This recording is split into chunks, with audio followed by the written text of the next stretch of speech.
નમસ્કાર મિત્રો, સ્વાગત છે તમારું આપણી આ યુટ્યુબ ચેનલમાં જેનું નામ છે ગુજરાતી જીકેની જમાવટ।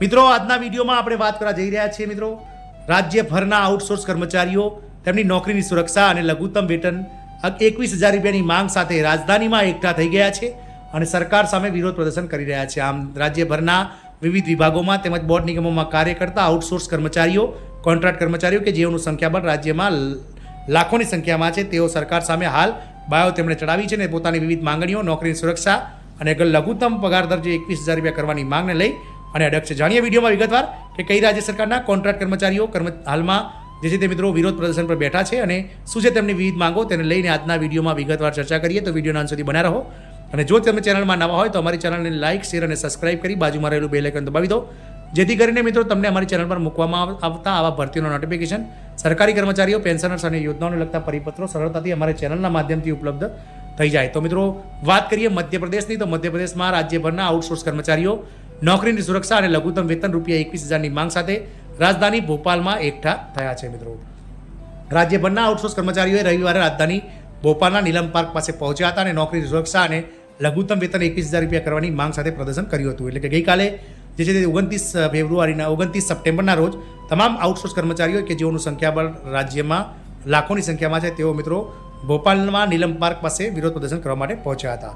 વિગતવાર જાણીએ તો સંવિદા કર્મચારીઓ બાદ હવે આઉટસોર્સ કર્મચારીઓ પણ આંદોલનના માર્ગે આવ્યા છે। રાજ્યભરમાં આઉટસોર્સ કર્મચારીઓ 29 સપ્ટેમ્બર રવિવારે રાજધાની ભોપાલમાં નીલમ પાર્ક પહોંચ્યા હતા અને નોકરીની સુરક્ષા અને લઘુત્તમ વેતન 21,000 રૂપિયાની માંગ સાથે પ્રદર્શન કર્યું હતું। ભોપાલ પહોંચેલા આઉટસોર્સ કર્મચારીઓનું કહેવું છે કે તેમના પગારમાંથી 18% સુધીનો જીએસટી કાપવામાં આવી રહ્યો છે, લઘુત્તમ વેતનમાં સુધારો કરીને ઘટાડો કરવામાં આવ્યો છે। આ અન્યાય છે। સરકાર વિભાગોમાં કામ કરતા કર્મચારીઓને ન તો નોકરીની સુરક્ષા હોય છે, ન તો તેમને સરકાર દ્વારા નક્કી કરાયેલો લઘુત્તમ પગાર મળે છે। આ વિભાગોમાં કર્મચારીઓ છે રાજ્યભરમાં તમામ સરકારી વિભાગો અને અર્ધ સરકારી સંસ્થાઓમાં કામ કરતા આઉટસોર્સ કર્મચારીઓ 29 સપ્ટેમ્બર રવિવારે ભોપાલ પહોંચ્યા હતા। વિવિધ જિલ્લાઓમાંથી સેંકડો દેખાવકારો નીલમ પાર્ક ભોપાલ ખાતે એકઠા થયા હતા, જેમાં ચોકીદાર, નોકરો, પંપ ઓપરેટરો, સફાઈ કામદારો, શાળાઓ અને છાત્રાલયોના પાર્ટ ટાઈમ અને હંગામી કર્મચારીઓનો સમાવેશ થાય છે। તેમની માંગ છે કે તેમની નોકરીની તેમને સુરક્ષા આપવામાં આવે, 58 વર્ષ સુધી તેમની નોકરીની સુરક્ષા આપવામાં આવે અને લઘુત્તમ વેતન તેમનું જે રૂપિયા 21,000 આપવામાં આવે। આંદોલનની આગેવાની કરેલા આઉટસોર્સ કર્મચારી, હંગામી પાર્ટ ટાઈમ ગ્રામ પંચાયત કચેરી અને સંયુક્ત મોરચાના પ્રદેશ પ્રમુખ વાસુદેવ શર્માનું કહેવું છે કે કોન્ટ્રાક્ટરોએ કામ કરાવવું જોઈએ।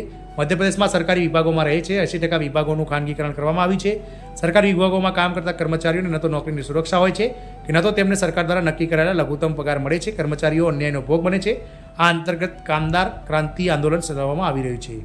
જ્યારે પીસીસી દ્વારા ચીફ દ્વારા આ મુદ્દો ઉઠાવવામાં આવ્યો ત્યારે મોડી રાત્રે વિરોધ પ્રદર્શન માટે પરવાનગી આપવામાં આવી હતી।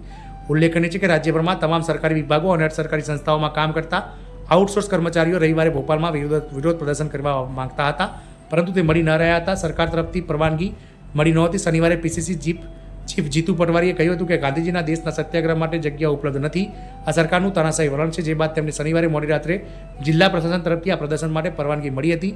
આંદોલનકારીઓમાં ગ્રામ પંચાયતના ચોકીદારો, નોકરો, પંપ ઓપરેટરો, સફાઈ કામદારો, અંશકાલીન શાળાઓમાં હંગામી કર્મચારીઓ, છાત્રાલયો, કોર્પોરેશન બોર્ડ, શહેરી સંસ્થાઓ, આઉટસોર્સ સહકારી સંસ્થાઓના કામચલાઉ કામદારો, સરકારી વિભાગોમાં આઉટસોર્સ કોમ્પ્યુટર ઓપરેટરો, હોસ્પિટલોના વોર્ડ, તબીબી કર્મચારીઓનો સમાવેશ થાય છે। કોલેજોમાં નોકરી સુરક્ષા અને લઘુત્તમ પગાર રૂપિયા 21,000ની માંગ સાથે તેઓ વિરોધ પ્રદર્શન કરી રહ્યા છે। આમ મધ્યપ્રદેશમાં જે છે તે આઉટસોર્સ કર્મચારીઓ હવે સરકાર સામે આંદોલને ચડ્યા છે। જોવાનું એ રહેશે કે રાજ્ય સરકાર આ કર્મચારીઓની માંગ સ્વીકારે છે કે નહીં, એ તો સમય બતાવશે। જય હિન્દ, અસ્તુ।